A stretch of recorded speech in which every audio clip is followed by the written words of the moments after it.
কেমন আছেন সবাই? আশা করি ভালো আছেন। আজকে ৩ তারিখ। আজকে প্রথম আলো নিয়ে হাজির হয়েছি। আমরা গুরুত্বপূর্ণ কন্টেন্টগুলো সম্পর্কে একটু দেখি। তার আগে বলে রাখি, আমাদের বাংলা সাহিত্যের একটা প্রিলি এবং রিটেন ব্যাচ শুরু হয়েছে। সো এটা কিন্তু একটা কম্বাইন্ড ব্যাচ, রিটেন এবং প্রিলির। আপনার হচ্ছে মোটামুটি ভালোই একটা ব্যাচ পাচ্ছেন। কোর্স ফি আগের মতোই। আগে শুধু প্রিলি ছিল সম্ভবত ৩০০ টাকা, এখন রিটেন সহ। সো কোর্স ফি অ্যাকচুয়ালি কমেছে। আর ক্লাস শুরু হচ্ছে 5 মার্চ থেকে হোপফুলি। দেখেন, লক্ষ্য অর্জিত না হওয়া পর্যন্ত অভিযান চলবে বলেছেন ট্রাম্প, এবং এটা কোটেশন দেখেন, সব লক্ষ্য অর্জিত না হওয়া পর্যন্ত এই ন্যায়সঙ্গত অভিযান চলবে। ন্যায় শব্দগুলোকে হচ্ছে আপনার এই ধরনের পরাশক্তি যারা আছে তারা হচ্ছে মানে একদম ধ্বংস করে ফেলতেছে, পুরোপুরি ড্রেস্ট্রয় করে ফেলতেছে আসলে। ন্যায়, তারপর হচ্ছে ধরেন আপনার আপনার মানে মুক্তি, স্বাধীনতা, এই ব্যাপারগুলোকে ড্রেস্ট্রয় করে ফেলতেছে। দেখেন, যুদ্ধ পুরো মধ্যপ্রাচ্যে মোটামুটি এই পর্যন্ত 12টা দেশে সংঘাত হামলা হয়েছে: Iran, Lebanon, Israel, Arab Emirates, Saudi Arab, Kuwait, Qatar, Bahrain, Jordan, Oman, Iraq, Cyprus. এবং প্রতিটা দেশেই কিন্তু আপনার দেখাচ্ছে হয় ইউকে হচ্ছে, অথবা ইউএসএ কি আছে আপনার পেজ আছে। এখন ওইসব দেশ থেকে যদি ইরানে হামলা চালায়, ইরান কি করবে? ঠিক না? মানে এটা আপনি হলে কি করতেন? দেখেন, জ্বালানি স্থাপনা ইরানের হামলা বিশ্ব অর্থনৈতিক ঝুঁকিতে রয়েছে, এবং হচ্ছে বাংলাদেশও দুশ্চিন্তায় আছে, কারণ জ্বালানির মূল্যবৃদ্ধি হলে বা আপনার সাপ্লাই কমে গেলে সেটা কিন্তু বাংলাদেশের উপর ইম্প্যাক্ট পড়বে। যুক্তরাষ্ট্রের সঙ্গে আলোচনায় বসবে না ইরান, লারিজানি বলেছেন। এখন দেখেন, যেমন ধরেন ইউক্রেন যুদ্ধ চলতেছে, এখন আপনি যদি যুদ্ধের প্রথম দিনে যদি আপনি আক্রমণ করে ওদের প্রেসিডেন্টকে মেরে ফেলেন বা ওদের প্রধানকে মেরে ফেলেন, তাহলে তো আসলে আপনার মিটিং হবে কিসের জন্য? মানে আপনি তো অ্যাচিভ করে ফেলছেন, স্বাভাবিক না? মানে দেখেন, যে যুক্তরাষ্ট্র বলেন বা আপনার ইসরায়েল বলেন, ওদের কাজই থাকে হচ্ছে প্রধানদেরকে মেরে ফেলা।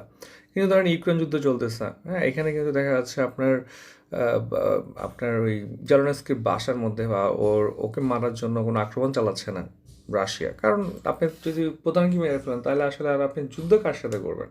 ঠিক না? বা সন্ধি কার সাথে করবেন? যে রাজধানীতে নারীদের জন্য বাস সার্ভিস চালুর নির্দেশ দিয়েছেন আমাদের প্রধানমন্ত্রী তারেক রহমান। এছাড়া ট্রাফিক ব্যবস্থা ঢেলে সারাতে বিশেষজ্ঞদের সঙ্গে কথা বলছেন তিনি। আয়তুল্লাহ খামেনির মৃত্যুতে মর্মাহত বাংলাদেশ। পরের পেজে দেখি, ফ্লাইট চালু হলে প্রবাসীদের দ্রুত যাত্রার ব্যবস্থা করবে সরকার। কিছু প্রবাসী আটকে পড়ে গেছেন, আপনারা জানেন। এছাড়া দেখেন এই নিউজটা দেখেন, ভিসার মেয়াদ আছে মাত্র 3 দিন, এখন কি করি? উনি বলেছেন যে উনি আসছিল এবং হচ্ছে এখন যাবে, বাট যেতে পারতেছে না, কারণ হচ্ছে সব ফ্লাইট তো বন্ধ আর কি। এটা কিন্তু বিশাল বড় একটা ক্রাইসিস ক্রিয়েট করবে। যাই হোক, যেহেতু ইমার্জেন্সি আপনার একটা সিচুয়েশন, আশা করি সব দেশই বুঝবে।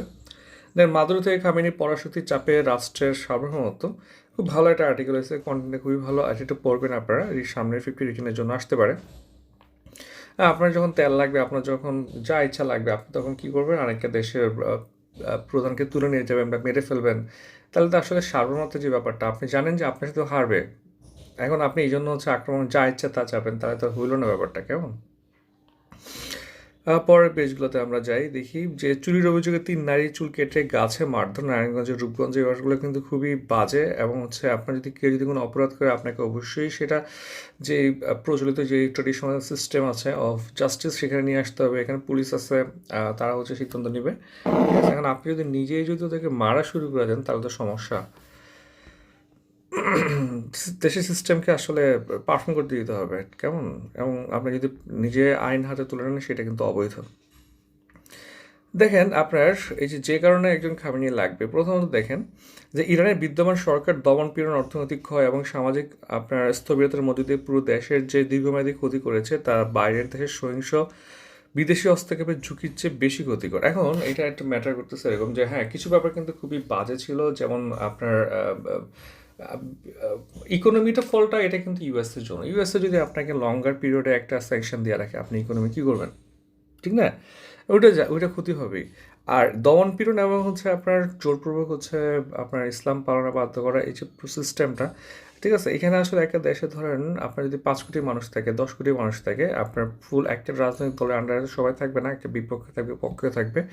তবে আপনার বেশিরভাগ কান্ট্রি দেখা যাচ্ছে যে এইখানে একটা সমস্যা ক্রিয়েট করে, পাকিস্তানের মতো কান্ট্রিগুলা, যে ওরা কিন্তু জনগণের সাথে অত বেশি কানেক্টেড থাকে না আর কি। যাই হোক, এখন হচ্ছে যেমন লাস্টে যে আপনার আন্দোলনটা হইলো ইরানে, তখন কিন্তু আপনার ইসরায়েল এবং ইউএসএ সবাই হচ্ছে ইরানি নাগরিকদেরকে অনেক প্যাট্রোনাইজ করছিল, যারা তারা হচ্ছে আপনার ওদের রাষ্ট্রপ্রধানকে হচ্ছে ওভারথ্রো করে।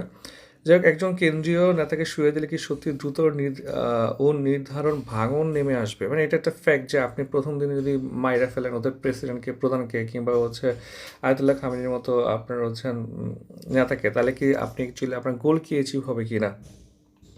দেখেন, মধ্যপ্রাচ্যের ইতিহাসে সাক্ষী, যেমন হচ্ছে আফগানিস্তান, ইরাক, লিবিয়া, এই কান্ট্রিতে হচ্ছে আপনার ওয়েস্টার্ন আপনার ইন্টারভেনশন হয়েছে, তারপরে হচ্ছে প্রধানকে মেরে ফেলা হয়েছে বা সরায় দেওয়া হয়েছে, বাট তারপরে কি হয়েছে?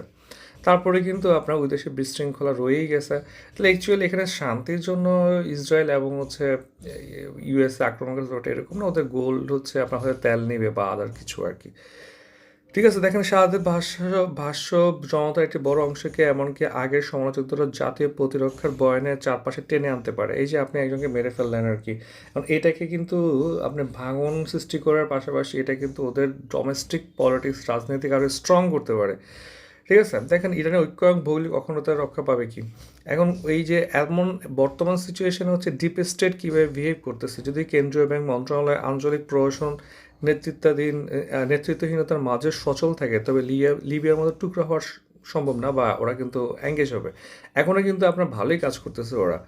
ঠিক আছে, তারপর দেখেন যে আপনার যদি নিয়মিত সেনাবাহিনী এবং হচ্ছে ইসলামিক রিভলিউশন গার্ড কোরের মধ্যে কোনো গ্যাঞ্জাম লাগে, তাহলে একটা সমস্যা হইতে পারে, যদি এটা চান্স বর্তমানে একটু কম আর কি।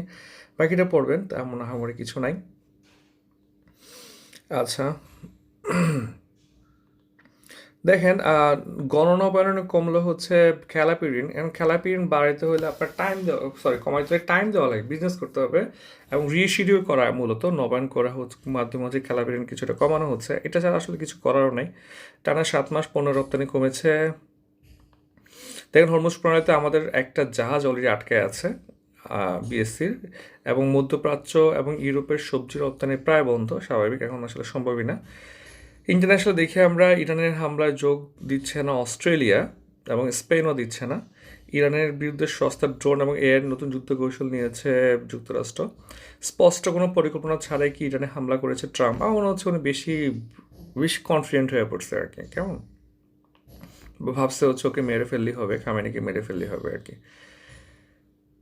যাই হোক, এই হচ্ছে আজকের প্রথম আলো। সবাইকে অসংখ্য ধন্যবাদ।